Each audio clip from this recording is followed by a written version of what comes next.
तुम बहुत कठिन परिश्रम कर चुके हो।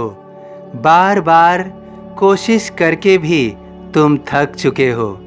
तुम्हारे लिए अब संभव नहीं हो रहा है कि तुम स्वयं को बार बार हिम्मत के साथ जागृत करो।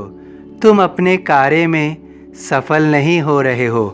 तुम्हें अब महसूस हो रहा है कि शायद तुम भटक रहे हो। तुम बार बार सोचते हो कि तुम जिस पथ पर चल रहे हो वो पथ तुम्हारे लिए सही है या गलत है। तुम्हारा स्वयं का आत्मविश्वास दिन प्रतिदिन कमज़ोर होता जा रहा है। ऐसा तुम्हें महसूस हो रहा है।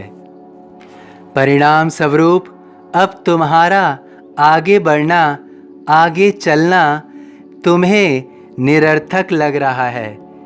तुम्हें समझना होगा, यह परिस्थिति बहुत सारे व्यक्तियों के समक्ष आती है। तुम जिस जीवन में हो उसे एक खेल का मैदान समझो। जब तक तुम खेल के मैदान में हो तब तक तुम्हारा खेल जारी है।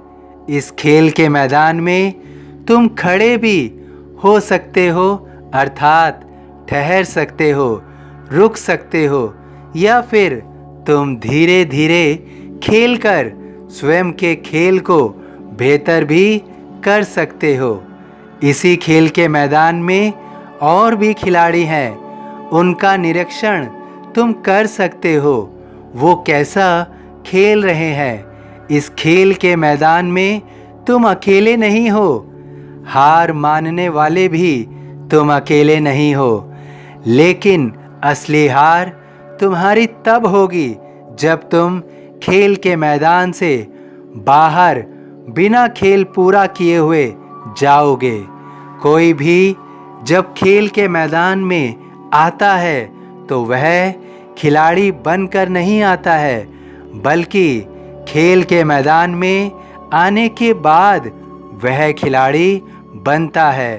वह अपना खेल अधूरा छोड़कर खिलाड़ी नहीं बनता है, बल्कि वह अपना खेल पूरा करके खिलाड़ी बनता है। तुम्हें हार की परवाह क्यों करनी है? अगर तुम हार भी गए तो हार गए। तुम पहले खिलाड़ी नहीं होगे जिसकी हार होगी, लेकिन तुम खिलाड़ी ऐसे नहीं बनोगे जो खेल के मैदान को छोड़कर भागते हैं, हार मानकर बाहर जाते हैं। तुम स्वयं हार स्वीकार नहीं करोगे।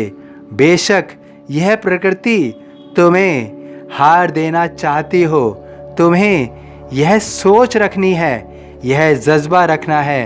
तुम क्यों चिंता करते हो? तुम्हारा ईश्वर तुम्हें देख रहा है, तुम्हारे साथ है, तुम्हें हारने नहीं देगा, तुम्हें टूटने नहीं देगा, तुम्हें झुकने नहीं देगा, तुम्हें कभी भी रुकने नहीं देगा, क्योंकि तुम्हारा ईश्वर तुम्हें सर्वगुण संपन्न बना रहा है, तुम्हें योग्य बना रहा है, तुम्हें तुम्हारे खेल के मैदान में हर गुण को सिखा रहा है। जब तुम स्वयं में यह महसूस करोगे कि तुम योग्य बन गए हो, सक्षम बन गए हो, तो निश्चित रूप से तुम अपने खेल के मैदान में अपने खेल को जीत भी पाओगे। लेकिन जब तक तुम जीतोगे नहीं, तब तक तुम्हें यह प्रण लेना है कि तुम्हें अपने खेल को मैदान को कभी भी छोड़ना नहीं है। तुम्हें वहाँ पर डटे रहना है। जब तुम अपने खेल के मैदान में डटे रहोगे तो निश्चित रूप से तुम्हें कोई पराजित भी नहीं कर सकता। केवल तुम्हारे अंदर का जो जज्बा है वही तुम्हें इस हार से बचा सकता है। मैं तुम्हारे साथ सदैव हूँ। मैं तुम्हें हारते हुए नहीं देख सकता। मैं तुम्हें अवश्य जिताऊंगा, केवल तुम्हें सबूरी रखना है, धैर्य रखना है, श्रद्धा रखनी है। तुम्हारी जीत अवश्य होगी, तुम्हारी जीत अवश्य होगी। जो शिरडी में आएगा आपद दूर भगाएगा। सभी साईं भक्तों से अनुरोध है कि कमेंट बॉक्स में ओम साई राम या अपनी कोई प्रार्थना लिखिए। यदि वीडियो पसंद आया हो तो वीडियो को लाइक कीजिए, अन्य साईं भक्तों में शेयर कीजिए, इस चैनल को सब्सक्राइब कीजिए, बेल आइकॉन के बटन को पुश कीजिए। ओम साई राम।